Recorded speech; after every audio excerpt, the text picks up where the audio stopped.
Hello everyone, welcome to BMR classes. In this series, we are talking about the chapter of all the chapters of class 12th. We will do series until the completion of all the chapters of class 12th. After that, or with this, we will also start the class 11th. It will be beneficial for you all for CBSC, RBSC, and upcoming RPSC first grade exam where physics of 11th and class 12th is asked. अब हम इसमें इसके साथ साथ NCERT से ही बातचीत करते हुए चलेंगे, जो कि हेल्पफुल रहेगी आप सबको स्कूल में भी और उस एग्ज़ाम में भी। ठीक है, अब अपन आगे बात करते हैं कि भाई जो अपनी ये पूरी सीरीज़ है बीएमआर क्लास के अपने इस यूट्यूब चैनल के ऊपर आपको मिलेगी, और हम आगे चलते चलते इस चीज़ पे अपन अपनी बातचीत कर लेंगे। अब इसके साथ साथ हम जो बात करेंगे उसमें हम चैप्टर का अपना ओवरव्यू क्या है कि भाई अपना चैप्टर क्या कहना चाह रहा है, बेसिक्स क्या है उस चैप्टर की, उसके बारे में बात करेंगे। जो थ्योरी इंक्लूडेड है उन चीज़ों के अंदर टॉपिक वाइज हम उन थ्योरीज पे डिस्कशन करेंगे, और जितना भी एनालिसिस अपने पास थ्योरी से आता है हम उसकी बात करेंगे। और जितना हम पूरे क्लास में जितना भी 15 मिनट 20 मिनट का एक टॉपिक का सेशन रहेगा या पूरे चैप्टर का रहेगा, जितना भी हम बात करते हैं उसके बारे में हम उसको रिवीजन करके कंप्लीट करेंगे। चलो अब आगे बढ़ते हुए हम बात करते हैं इस टॉपिक की कि भाई हम इलेक्ट्रोस्टैटिक्स के ऊपर बात करेंगे इसमें। फर्स्ट ऑफ ऑल भाई इलेक्ट्रोस्टैटिक्स होता क्या है, आप सबको आपको पता भी होगा कि भाई इलेक्ट्रोस्टैटिक्स क्या है, लेकिन फिर भी हम बात करते हैं तो इलेक्ट्रोस्टैटिक्स के अंदर अपन बात करते हैं चार्ज की। भाई चार्ज क्या होता है, सबको पता है चार्ज क्या होता है, इलेक्ट्रिक चार्ज क्या होता है, जिसकी वजह से हम फोर्स एक्सपीरियंस करते हैं वही इलेक्ट्रिक चार्ज होता है। और इलेक्ट्रोस्टैटिक्स में हम किस किस चार्ज की बात करते हैं, भाई स्लोली मूविंग है या रुका हुआ स्टेशनरी है, ऐसे करते करते हम इसमें बातचीत करते हैं। अब आगे बढ़ते हुए हम देखते हैं कि भाई आगे क्या है। अब इस क्लास के अंदर जो जो टॉपिक्स इंक्लूडेड हैं वो टॉपिक्स हैं जो बेसिकली हमें इलेक्ट्रोस्टैटिक्स की शुरुआत से पहले नीडेड हैं। भाई ये तो सबको आना ही चाहिए एक हिसाब से। अब बात करते हैं इसमें फ्रिक्शनल इलेक्ट्रिसिटी की करेंगे अपन कि फ्रिक्शनल इलेक्ट्रिसिटी क्या होती है, हमारे डेली लाइफ में यूज़ होती है या नहीं, क्या क्या इसके फंक्शंस हैं, क्या काम कर रही है, हमारी इलेक्ट्रोस्टैटिक्स में कैसे काम करती है। अब इलेक्ट्रिक चार्ज है, इलेक्ट्रिक चार्ज क्या होता है, इसकी क्या क्या प्रॉपर्टीज़ हैं, परमिटिविटी, कूलॉम्स लॉ, ऐसे करते करते हम इन 5-6 टॉपिक के ऊपर आज बात करेंगे। अब बात करनी ही है तो स्टार्ट करते हैं हम कि भाई आगे क्या है। अब जैसे हम फ्रिक्शनल इलेक्ट्रिसिटी की बात कर रहे थे, first of all frictional electricity होती क्या है। भाई कोई भी फ्रिक्शनल इलेक्ट्रिसिटी होती है वो कैसे जनरेट होती है, क्या होती है। फ्रिक्शनल इलेक्ट्रिसिटी होती है कि भाई कोई भी दो सब्सटेंस, कुछ भी दो चीज़ें आपस में जब उनको रब किया जाए यानी आपस में उनको रगड़ा जाए तो वो कैसे चार्ज हो जाती हैं और वो कैसे फ्रिक्शनल इलेक्ट्रिसिटी जनरेट करती हैं। जैसे हम सब ने बचपन में किया है, हम क्या लेते थे फ्रिक्शनल इलेक्ट्रिसिटी जनरेट करने के लिए, एक कॉम्ब लेते थे। ठीक है, कॉम्ब को बालों के अंदर रब करते थे और जो पीसेस रखते थे पेपर के टुकड़े करके डालते थे। भाई जो हल्का होता था वो इसमें उठ जाता था, कोई भारी रहता था वो रह जाता था। तो ऐसे ही वो क्या था, वो फ्रिक्शनल इलेक्ट्रिसिटी ही जनरेट हुई थी इसमें। ठीक है, अब फ्रिक्शनल इलेक्ट्रिसिटी जनरेट हुई, वैसे ही फ्रिक्शनल इलेक्ट्रिसिटी के जो एग्जांपल्स अपने पास हैं वो कौन कौन से हैं। जैसे ग्लास है, सिल्क है। ठीक है, ग्लास और सिल्क को आपस में करेंगे तो वो अपोजिटली चार्ज हो जाएंगे। अंबर है, फर, इन दोनों को करेंगे तो वो हो जाएंगे। अब फ्रिक्शनल इलेक्ट्रिसिटी किस चीज़ पे डिस्क्राइब होती है, वो एटॉमिक थ्योरी के ऊपर डिस्क्राइब होती है। अगर एटॉमिक थ्योरी की अपने पास जब बात आ ही गई, थ्योरी की बात आ ही गई है, तो एटॉमिक थ्योरी कहाँ से आती है अपने पास, एटॉमिक थ्योरी आती है एटम से। अब एटम क्या होता है, एटम एक कंप्लीट बना हुआ एक पार्ट है। किससे बना है, कैसे बना है, वो बना है एटम के अंदर क्या क्या प्रेजेंट होता है, न्यूक्लियस प्रेजेंट होता है। न्यूक्लियस में क्या क्या प्रेजेंट होते हैं, इलेक्ट्रॉन होते हैं, प्रोटॉन होते हैं, न्यूट्रॉन होते हैं, ये सब कुछ अपने पास प्रेजेंट होता है। इलेक्ट्रॉन कौन से होते हैं, आउटर मोस्ट सेल में होते हैं। न्यूक्लियस एटम के किस में होता है, सेंट्रल पार्ट होता है। प्रोटॉन न्यूक्लियस में प्रेजेंट होते हैं जैसे कि हमें पता है। अब हम बात करते हैं, जैसे कोई भी दो सब्सटेंस, जैसे कि भी प्रोटॉन है, इलेक्ट्रॉन है, इन दोनों को आपस में रब किया जाएगा तो क्या होगा, ये अपोजिटली चार्ज हो जाएंगे। चार्ज हो जाएंगे तो ये क्या करेंगे, प्लस और माइनस अगर चार्ज होगा तो ये वो जनरेट कर देंगे। क्या जनरेट कर देंगे, फ्रिक्शनल इलेक्ट्रिसिटी, जिसकी हम बात करते हुए आ रहे हैं। अब आगे चलते हैं, अब इलेक्ट्रिक चार्ज की बात करते हैं। इलेक्ट्रिक चार्ज क्या होता है, कैसे जनरेट होता है। इलेक्ट्रिक चार्ज क्या है, एक फंडामेंटल प्रॉपर्टी है किसी भी सब एटॉमिक पार्टिकल की, जिससे हम उस बॉडी के ऊपर फोर्स को एक्सपीरियंस करते हैं।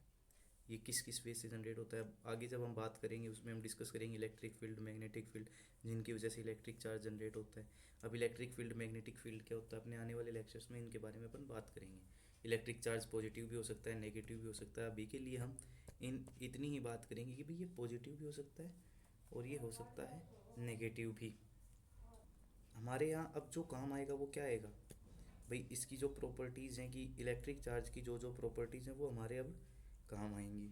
अब इसकी प्रॉपर्टीज़ क्या कहती हैं भाई, कोई भी पॉजिटिव चार्ज हैं, आपस में सेम चार्ज हैं, तो वो क्या करेंगे, आपस से दूर भागेंगे, रिपेल करेंगे एक दूसरे को, सेम पॉजिटिव चार्ज के साथ होगा। और जो नेगेटिव चार्ज है, नेगेटिव और पॉजिटिव चार्ज है, वो क्या करेंगे, एक दूसरे को अट्रैक्ट करेंगे। जैसा कि इसमें समझ में आ रहा है आपको कि भाई पॉजिटिव चार्ज है, नेगेटिव चार्ज वो अट्रैक्ट कर रहे हैं, पॉजिटिव पॉजिटिव, नेगेटिव नेगेटिव एक दूसरे से रिपेल कर रहे हैं।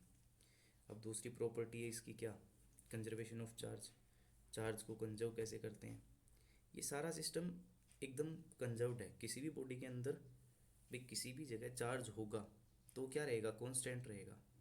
चार्ज ना तो क्रिएट हो सकता ना डिस्ट्रॉय हो सकता, उसका ट्रांसफ़र हो सकता है।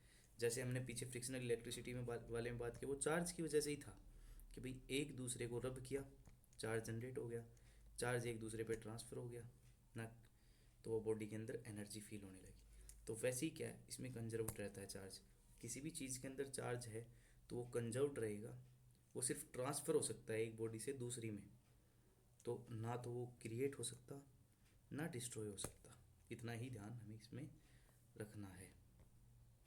अब आगे बात करते हैं, अगली प्रॉपर्टी है क्वांटाइजेशन ऑफ इलेक्ट्रिक चार्ज।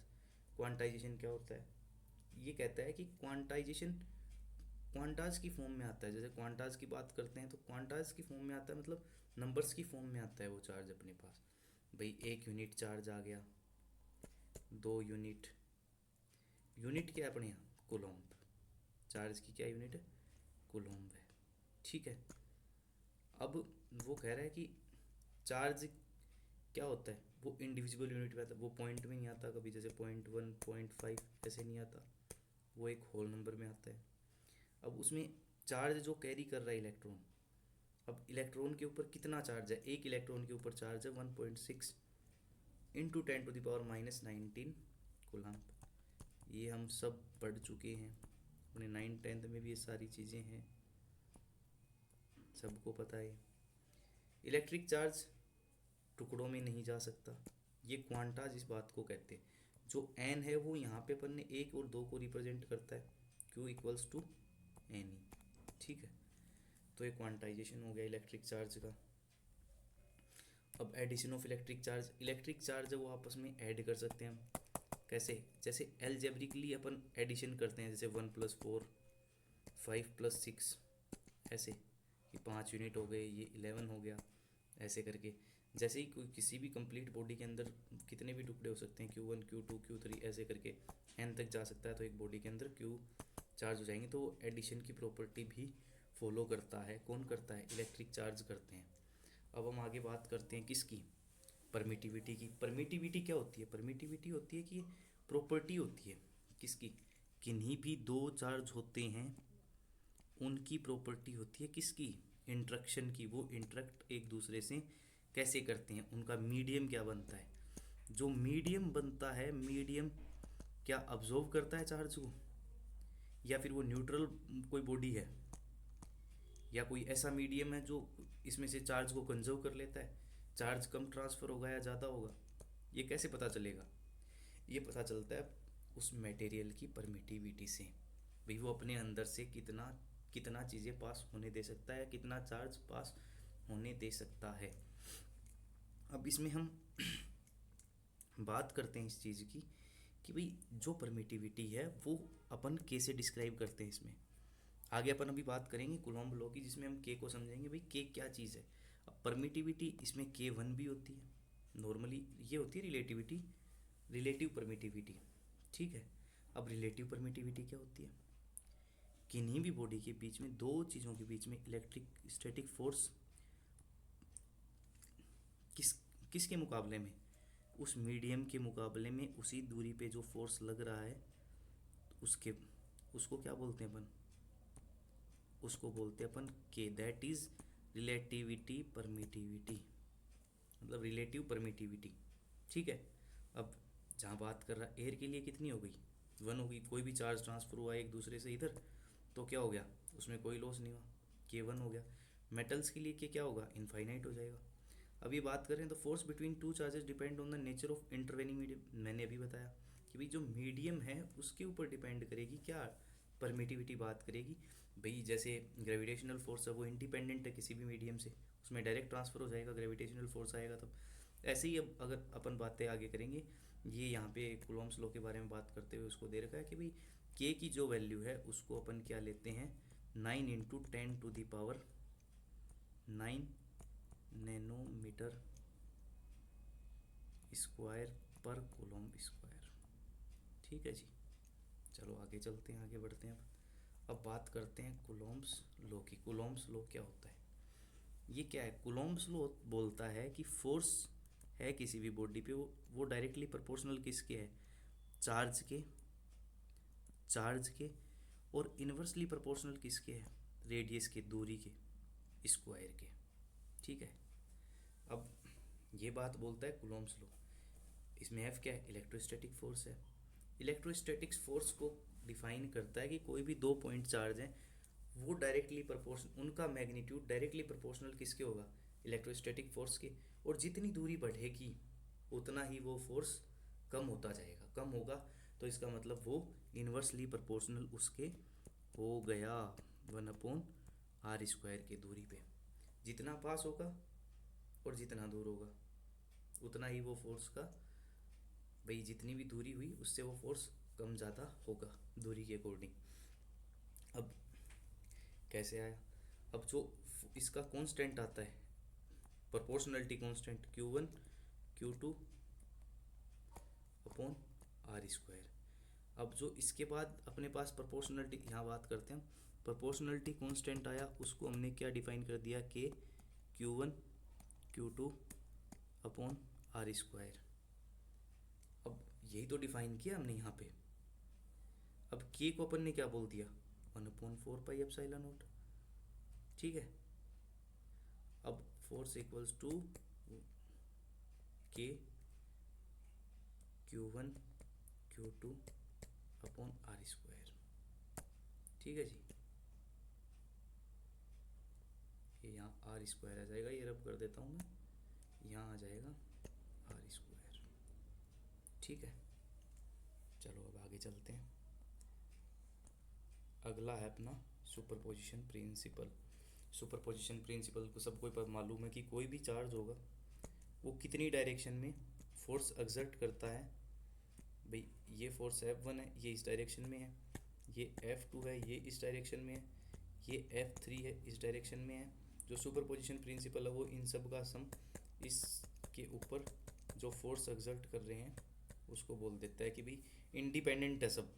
अगला चार्ज आएगा वो अपने डायरेक्शन से इंडिपेंडेंट होगा, वो कहाँ कहाँ करता है, यहाँ Q3 आ गया, तो वो सबका अपना अपना होगा कि भाई किस वे में कितना फोर्स एक्सर्ट कर रहा है। जैसे 1 2 3 में इतना किया, ठीक है, 2 1 में इतना किया, 3 2 में इतना किया, ऐसे करके फोर्स का जो वो होगा उसमें अपने हिसाब से इलेक्ट्रिक फील्ड जनरेट करेगा, और वो उसके अंदर जितने चार्जेस होंगे प्रेजेंट उनका वेक्टर सम होगा। उसी को ही अपन सुपरपोजिशन प्रिंसिपल इसमें बोल रहे हैं कि भाई सुपरपोजिशन प्रिंसिपल यही है कि वो अपनी जो पोजीशन है उनसे इंडिपेंडेंटली डील करेगा। कोई भी चार्ज है वो किस डायरेक्शन में कितना ले रहा है वो इंडिपेंडेंटली उसमें डील करेगा।